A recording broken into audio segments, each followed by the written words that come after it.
Right, okay folks, welcome to another video. If you're like me, an old fart, and you had a computer back in the early 80s, late 70s, early 80s, there was arcades were huge, and 99% of the games that were coming out for the home computers, they were all rip-offs. I mean, there was nothing more, they were rip-offs. You know, some of them even called themselves Donkey Kong and Pac-Man. But the problem was, most of the conversions were pretty mediocre at best. Some were bloody awful, and there was one or two decent ones. But fast forward 40 years, and there's some clever people putting out modern, well, not modern versions, they're writing new versions of classic games for different computers, and this one's obviously Commodore 64. So yeah, on the left hand side is Commodore 64 Donkey Kong, and on the right is the arcade. Now, you know, look at the graphics. If I'm going to be super nitpicky, I'm not a massive fan of the Mario sprite on that, but I'm just being picky. It just doesn't look quite right. But the layout, the colours do vary slightly, but you know what, it's arcade perfect.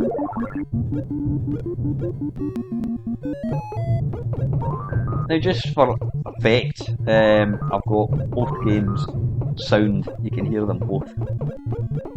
You know, obviously, if you look at one particular screen, you'll see the sound effect that's correspond. But it just gives you a flavour of how similar they are and how good some of these conversions are.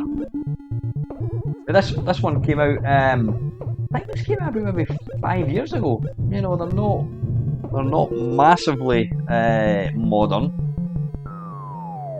Most of them, I think, if not all the games that I'm looking at, are free to download. Some of them, you've got the option to make a donation.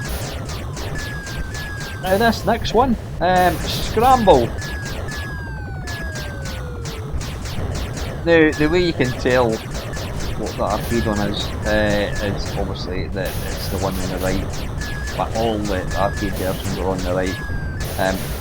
That one does have stars that kind of glisten, and it's vertical, whereas obviously on the C64 it's like a horizontal type screen. Not horizontal, it's more landscape than portrait. But again, how good is this conversion?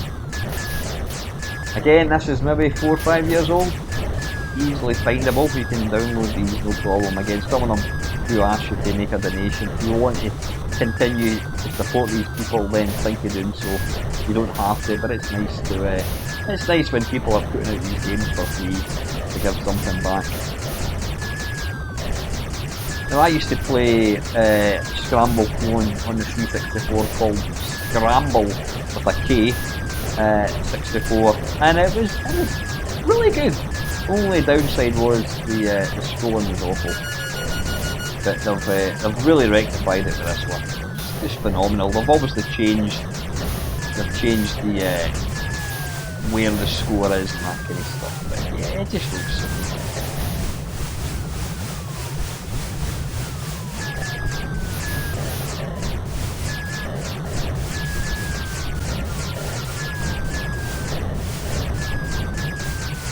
Are we going to see the fireballs up? There we go. It's, other than how stretched it is, I think it's hard to tell them apart. What's interesting in the arcade one is that the sky is kind of blue. I always thought it was dark. There you go, that was my memory playing tricks. That's better. I don't recall it changing colour like that.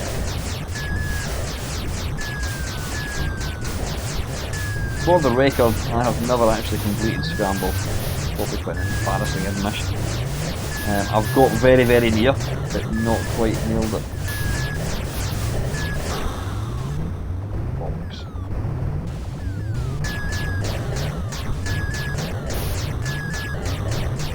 But yeah, having games like this back in 1983, you're like, wow, you're quite literally sold your grandmother to acquire software this good. You know, so back in 1983, we weren't really wanting to play.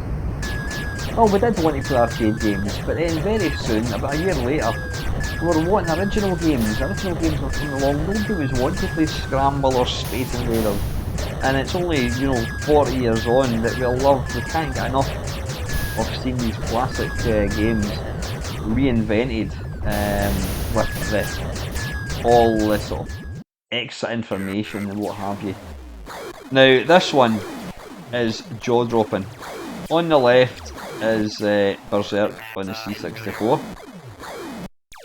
On the right is the arcade one. Now, I've got a story behind this one. I've got a friend, Nick Sherman. He's got a company called Arlosoft. Nick is a fan of the channel, and we were talking, I think it was in Discord, about how poor there was a lack of a decent Berserk clone on the C64, and I said the definitive Berserk for home computers is a game called Horizon Robots, which was programmed by a friend of mine called Steve Snake. And Nick's, he's like, well, we can't have the best version being on a Spectrum. He said, I might give it a go and write a Berserk, convert it to the C64. And I said to him, well, listen, it says, if you think that you can implement a better version than Horizon the Robots, then I will eat my hat. And I shit you not, within 2 weeks, he'd written this. Look at it, it's a single load, and it's even got some speech. I will be quiet for a second, just to let you bask in how accurate this is.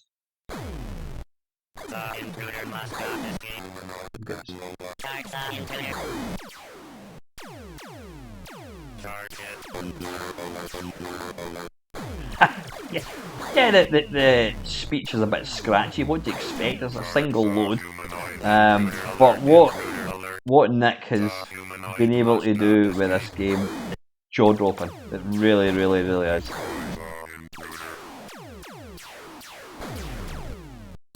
And I wouldn't say that this is better than Horizon the Robots. I would say it's equal.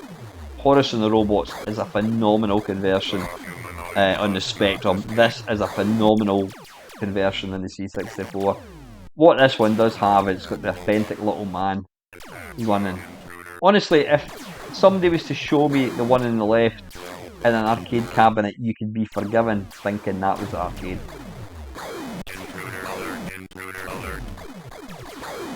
And Berserk is one of my favourite arcade games, and I know the arcade one pretty well. I do play it. I've not played it a lot recently, but I did play it an awful lot for a few years. I'm fairly handy at the game, so I know how it plays, and trust me, Nick has absolutely knocked us out the park.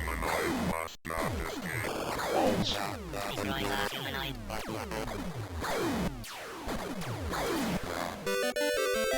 Talking to Nick, this is another one of his. Yep, the one on the left is running on a Commodore 64. And again, I've got a little anecdote. Last year, in fact almost a year to the day, I was planning another charity 12-hour live stream, and Nick said that he was wanting to code Commodore 64 game and sell it, and all the money would go to charity. And so we were having a chat about what game we thought, and I can't remember if it was Nick or whoever it was, but I might have suggested to Nick, what about Burger Time? And so he went away and he coded this game in, sitting down, 2 weeks. 2 weeks it took him to code this game.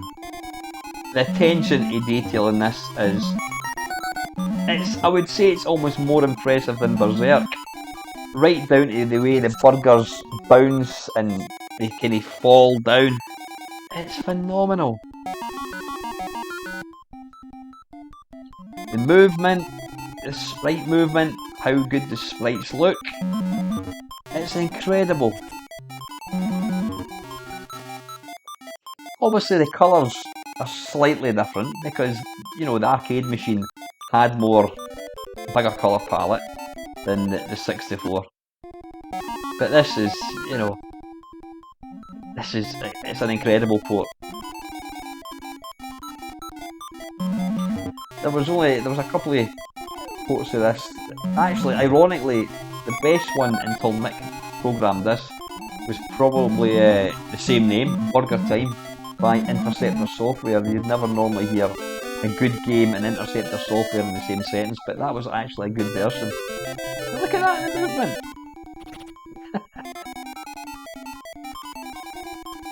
Oh! Did that egg just walk along? I think that was a bug there. It looked like that egg just walked along nothing.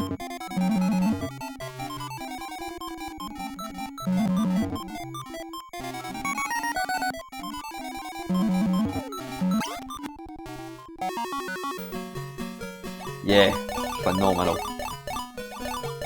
And again, do not adjust your eyes. The one on the left is the Commodore 64. The one on the right is the arcade. This came out again maybe 5-6 years ago. I'm not quite sure who programmed it, but my goodness, what a conversion. I don't know whether this is using arcade ROMs. I'm not that clever. I know there was a few years back, or maybe more than a few years back, somebody converted, got arcade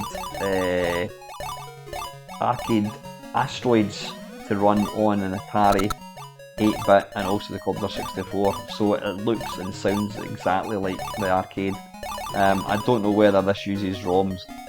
I would almost be surprised if it didn't, because it looks so good. And it just, the movement, everything. Only thing I can see slightly different is the colours, obviously. The high scores are slightly different. When the Commodore 64, you've got, is that lives? What's that down the bottom? Is that little yellow things? I'm not sure what that is. Again, just phenomenal.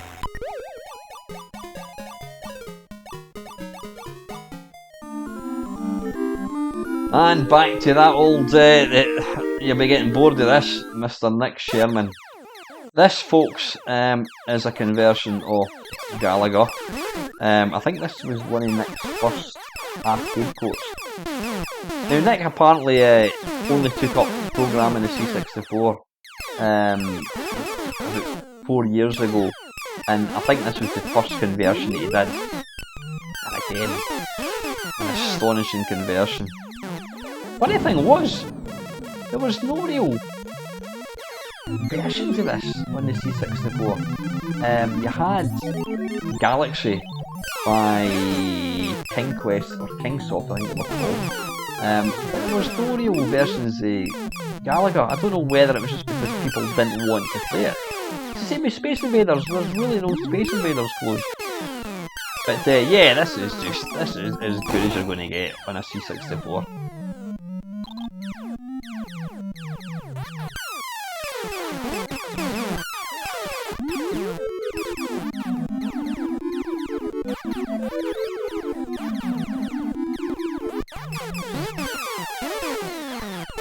Right down to the explosions as well.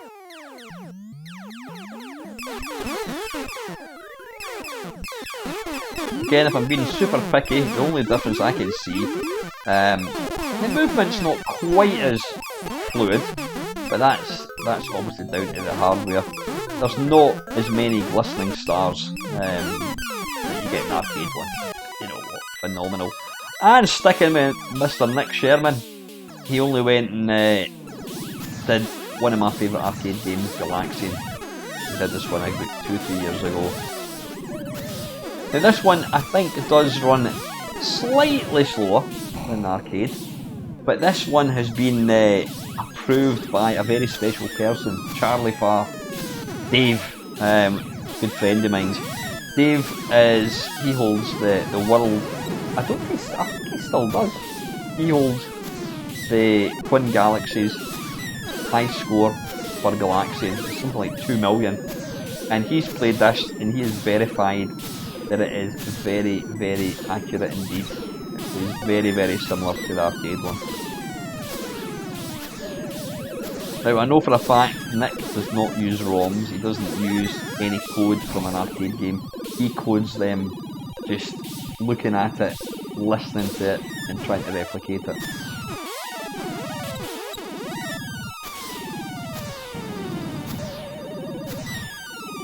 Can you imagine having the ability to just code your own game? Ah, you know what, I think I'll just write the best game ever.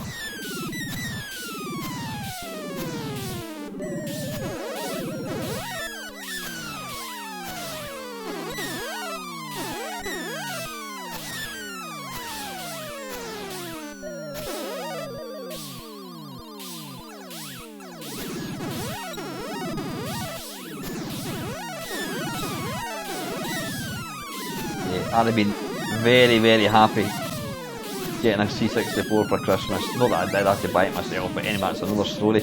And having this to play, it's like the arcade. Arcade in your bedroom. Right, and two guesses who wrote this one. Now, I can tell you right now, Nick had nothing to do with me putting this video out. He doesn't sponsor me. I've not even spoke to Nick for a wee while. When I was deciding to make a kind of, I don't know how many conversions there are, it's not 10. When I was trying to pull together the list, these were the ones that I just plucked out because they are the best. Now this one you'll see slightly differs from the arcade insofar as to retain the proper screen ratio, whatever you want to call it. Nick has opted for a scrolling maze, but again you can see it's very authentic. It looks the same, plays the same, sounds the same. I would love to hear what something like John Studley makes of something like this. I know the timings, it's all about timings when you're such a good player at a game. You know, you need to understand how the game how it functions, how it breathes. So yeah, it is going to be slightly different, but yeah, from sort of layman like myself, this absolutely looks the part. I'm not a fan of Pac-Man, I have to say. Right, the very last one, it's Rally X. Now, I don't know who programmed this. Again, left hand side is the C64 and the right hand side is the arcade.